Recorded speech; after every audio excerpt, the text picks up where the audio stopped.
الحمد لله نحمده ونستعين به ونستغفره ونتوب إليه وأشهد أن لا إله إلا الله وأشهد أن محمدًا عبده ورسوله أرسله بالهدى ودين الحق ليظهره على الدين كله ولو كره المشركون عباد الله أوصيكم وإياي بتقوى الله أوصيكم وإياي بتقوى الله أوصيكم وإياي بتقوى الله واذكروا نعمة الله عليكم إذ كنتم أعداء فألف بين قلوبكم فأصبحتم بنعمته إخوانا وكنتم على شفا حفرة من النار فأنقذكم منها. الحمد لله على نعمة الإسلام، الحمد لله على نعمة الإيمان، الحمد لله على نعمة الإحسان، الحمد لله على نعمة حبيبنا وسيدنا محمد صلى الله عليه وسلم خاتم الأنبياء والمرسلين. الحمد لله على نعمة القرآن، الحمد لله على نعمه كلها ظاهرها وباطنها. الحمد لله على نعمة يوم الجمعة يتلاقى المسلمون ويتلاقى المؤمنون ويتبادلون السلام. السلام عليكم ورحمة الله وبركاته. أما بعد، Allah subhanahu wa ta'ala in the Quran, the first word that He revealed to us was the word iqra, was the word read. And read could be interpreted read, recite, repeat to the Prophet sallallahu alayhi wa sallam. And that word was repeated in the first few verses twice. اقرأ باسم ربك الذي خلق خلق الإنسان من علق اقرأ وربك الأكرم الذي علم بالقلم علم الإنسان ما لم يعلم. So the imperative word is اقرأ, read, recite, repeat. In the Quran it was only repeated 3 times, that verse. It's an imperative verb to read. And in Quranic commentary in general in tafsir, a word can be seen to be important if it's repeated few times and also if it's repeated many times. And therefore, by it being mentioned 3 times as an imperative verb, it is an indication of the importance of reading, but underneath the reading is the importance of knowledge. The importance of knowledge. That's why in Sahih al-Bukhari, باب العلم قبل العمل, the chapter of ilm, knowledge, before action or having undertaking deeds. One of the most common words in the Quran is a calling from Allah subhanahu wa ta'ala to undertake contemplation, thinking. أَفَلَا يَتَفَكَّرُونَ, don't they contemplate, don't they think? أَفَلَا يَتَدَبَّرُونَ. The aspect of knowledge, acquisition of knowledge and understanding of knowledge is one of the foundations of our tradition. And therefore, our progression as a civilization was centered on acquisition of knowledge. That's why we see the Muslims were the first to establish public libraries. So if you look in terms of public libraries, the whole enterprise of public libraries was the Muslim contribution. Not only that, also Muslims were the founders of collective international effort to recording, translating, and preservation of knowledge, even knowledge that disagrees with our own tradition. That's why in Baghdad, Dar al-Hikmah was the first international enterprise to collect existing knowledges, translate it, comment on it, and then publish it. Even some of the knowledges that at the time disagreed or said that Allah does not exist, Muslims did not have the attitude that if a knowledge says that they should not deal with it, because they had the attitude علم ينفع وعلم لا ينفع, the knowledge that is useful, knowledge that is not useful. Even the knowledge that is not useful, enough people have to know it so to warn others about its harmful nature. That's the attitude that Muslims have undertaken. Now, I'm beginning my talk today with trying to focus on the issue of Palestine, but I want to get to it from the point of view of knowledge. Because many of us don't understand anything relative to Palestine. We are emotionally invested in Palestine, but we have no clue about what the Palestine cause needs for us to undertake knowledge-wise, and why is it that we deal with the question of Palestine. So emotionally responding, alhamdulillah, it's emotion, but emotion can take you only to this level. Our opposition in this country and across the world, they are engaged 24/7 in behalf of supporting Israel. We are on the other side, barely can crack 5 minutes of investment in Palestine. And therefore, the result matches the effort that we are undertaking in relation to Palestine. Now first, you cannot begin to understand Palestine without understanding colonial history. You cannot begin to understand Palestine without understanding colonial history. And you cannot understand colonial history without understanding why so much effort was invested to try to undermine the Ottoman power. Why is it that political forces in the colonial powers spend so much time to try to undermine the Ottomans, the last fully functioning structure of the Muslim world? When you have a political structure that has a government, that has an economy, that has an educational enterprise, that has a judiciary, it's different than dealing with individuals that are not organized. That's why a small group that is organized can actually outdo a large number of individuals that are disorganized. So the Ottomans were very well organized, even in their state of weakness. Even in their state of weakness, there was a plague that the British wanted to put on that demeaned the Prophet Muhammad in 1909, actually 1907. The Ottomans said, if you allow the plague to take place, we will actually declare almost a war on that principle. And the British suppressed the plague. That's the benefit of having a state that expresses its attitudes, its ethics, its moral values relative to another state. Today, you would actually engage in demeaning anyone without anybody paying attention to it. And then our response, because we don't have anyone that represents us, we end up in the streets and killing each other often in response to these things, because we don't have a political structure or an economic structure, judiciary structure, or foreign policy structure. So colonization was specifically intended at wresting control of territory. And more so wresting control of territory for markets. Many of us are here in America. You can't understand the history of America without understanding the history that brought the early arrivals into this country. 1492 is important in history. Why did Columbus wanted to come to India vis-a-vis the West? Nobody asked. Why did Columbus want to go all the way to India by being to the West to avoid Muslim territories? Because they did not want to pay taxes and tariffs on trade, because they saw the Muslims as their competitors. And therefore, one of the plans was, as they evicted Muslims from Spain, and the Jews as well from Spain, and killed and massacred Muslims, they were beginning to try to look for an alternative avenue so they would not give their money to Muslims in trade. And therefore they sought a different route away from Muslim land. So 1492 is connected to our presence in this country to understand the history. It wasn't that Columbus was trying to go and get some spices and get spicy food in India.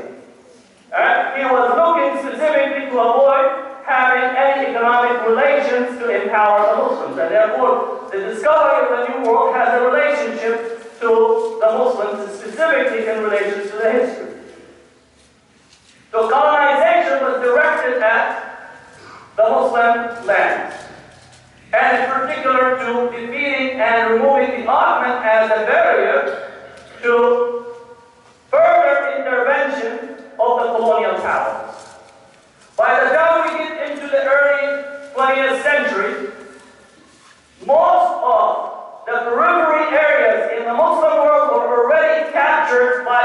colonial powers. North Africa was already, between the French, the Italians, the Spaniards, and the British were already taken. Egypt, Morocco, Tunisia, Libya, Morocco, even Mauritania, and then you go to sub-Saharan Africa, all these were colonized. If you speak about the Gulf area, we're already all protectorate of the British, either directly or indirectly. The only areas that were left were what's called the heartland of the Ottomans. What would be present-day Jordan, Lebanon, Syria, Iraq, Palestine, and then the western part of the Arabian Peninsula, because the eastern part was already in cooperation with the British Intelligence Office in India. One fact that we all need to know, that there were more Arabs fighting with the Ottoman army and in the Ottoman army than those who rebelled against them. Because we often have a distorted history that we speak about how the Ottoman caused our dark ages. There's many people who write about what the Ottomans were. You just need to understand history so you don't end up rationalizing what is called the Great Arab Revolt. And the Great Arab Revolt, you need to know, was not Arab nor was it great. The Great Arab Revolt was T.E. Lawrence, and he's called Lawrence of Arabia. It's an honor to be called of Arabia because the best of creation, the Prophet ﷺ, is an Arab. T.E. Lawrence of 10 Downing Street of England had no relationship whatsoever to the Arabs, and he was an intelligence officer that came with the idea that if we get the Arabs of the Hijaz to rebel against the Ottomans and cut the Ottoman army in half, then the British can land on the coast of Palestine and come out of Egypt without having to face any bullets from the Ottomans. Meaning, we will have the dark Arabs shooting their counterpart, the Ottomans, army, Arabs and Indians and Pakistanis and Bangladeshi in it, and then the British can march into Palestine and the rest of the heartland of the Arab world without having to lose any of their white-looking soldiers. That's what happened, that's the reality. So the Great Arab Revolt was a British intelligence campaign. In a similar way that Iraqi Freedom Army was a creation of intelligence forces in the modern sense. How we know this? Because the evidence is all there. We need to read it. We need to go through the documents. We need to see exactly who was paid to do what. And we know that this was paid in gold for many of those tribes that rebelled against the Ottomans. Just in a similar way that people were paid today to do X, Y, and Z on behalf of this project and this project. And all of the evidence in front of us today, from whether it's the document that we have that was issued by Al Jazeera, you see all the documents, or the Snowden documents, all the evidence is there, but unfortunately we don't read. We don't listen. And if we read, we don't understand what we're reading, because we have not developed the understanding that your empowerment is there. It's not only on your muscles, it's on your mind. It's your mind that needs to be invested. And if you're not invested, then people will run circles around you. And that's what happened. We are being individuals and communities that circles are being run around us. So Palestine requires for us to understand the link between the colonial history and the colonial present. Because we are still today in a colonial structure. What do I mean? The so-called peace treaty was a way for a new economic, political bridge to be created in the Arab and Muslim world. And that's why there are more people engaged in the peace process as a way of trying to line their pockets financially than anything else. So now Israeli products are all over the Arab and Muslim world, with made in Jordan sticker on it, or made in Egypt sticker on it, or made in Bangladesh sticker on it, made in Tunisia sticker on it, made in Mauritania sticker on it, and therefore we are economically already in a colonial structure, and the Israeli economy has swallowed much of the Arab and Muslim market, while at the same time we are busy not actually following the details of what is being undertaken or ordained. Second,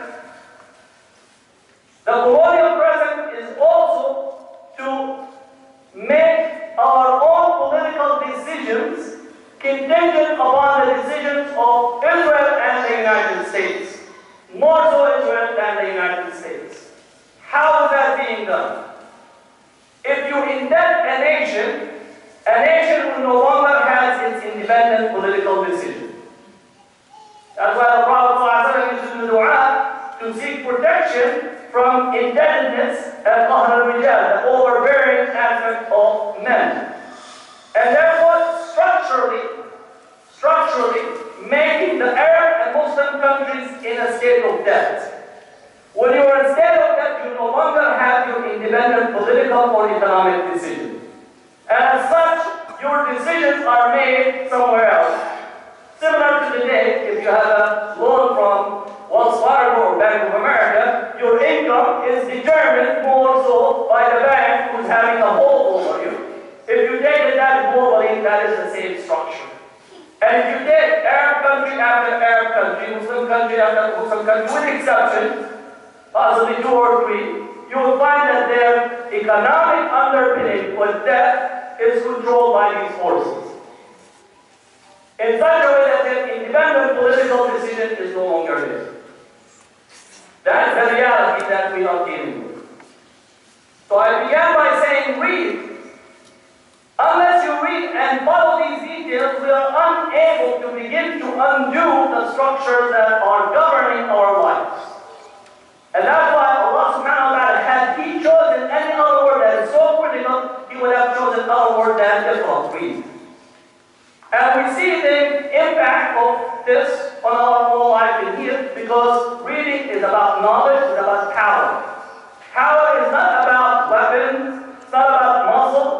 Because you could have the biggest muscle, but if that upstairs doesn't work, it's almost you have just a piece of meat that has no ability to determine when to use the muscle and when actually you need to engage. Unfortunately, we have so much muscle mass, but there is no functioning intellect that can actually make that muscle function appropriately.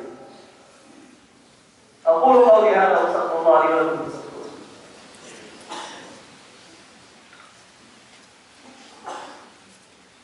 الحمد لله نحمده ونستعين به ونستغفره ونتوب إليه وأشهد أن لا إله إلا الله وأشهد أن محمدا عبده ورسوله أرسله بالهدى ودين الحق ليظهره على الدين كله ولو كره المشركون. I know that my khutbah is political, but you can't deal with Muslims today without having to be political. We can't have Muslim idol competition as a way of dealing with our crisis. There is enough idol on TV that's making our brain and our life idle without any contribution to anything relative to Muslims or anything else that we're dealing with. And for me, it's a crime that we don't think that we are individuals and a community that could make a difference. Once you say that I can make a difference, then you have not understood our tradition. The Prophet ﷺ was one person, one man in Mecca with no one with him. And if you trace the history, it's one individual that determines that I can make a difference. And once you make that determination, then you are ready to change the world. You, as Muslims, have the capacity to change the world. But you need to take yourself seriously. You need to take our tradition seriously. And you need to take the community and the world that you're part of seriously, because you are the vice regents of Allah subhanahu wa ta'ala. You are khulafa'ullahi fil ard. And a Khalifa is not worried about being on idle competition. That's not what we're competing for. Our competition is with Allah subhanahu wa ta'ala. We have only one person, and I'm saying this person metaphorically, we only have to please Allah subhanahu wa ta'ala, not those who are working on the clicker. So take yourself out of the clicker world and make yourself a person that makes the world click. That's the purpose of a Muslim in this time and in this age. And no impediment can alter this perspective. You actually, with your capacity, and our tradition is that kind of tradition. So I want you to urge you to come and participate in the American Institute of Palestine Conference that is taking place, inshallah, and hopefully there are brothers out there that will help you to give you the information. we are collectively able to change our circumstances with the help of Allah subhanahu wa ta'ala. And that's what our tradition and our history shows, that we are able and we are capable to do so. أقول قولي هذا وأستغفر الله لي ولكم واستغفروه. إن الله وملائكته يصلون على النبي يا أيها الذين آمنوا صلوا عليه وسلموا تسليما. اللهم صل على سيدنا محمد وعلى آل سيدنا محمد كما صليت على سيدنا إبراهيم وعلى آل سيدنا إبراهيم في العالمين إنك حميد مجيد. اللهم إني داعٍ فآمنوا.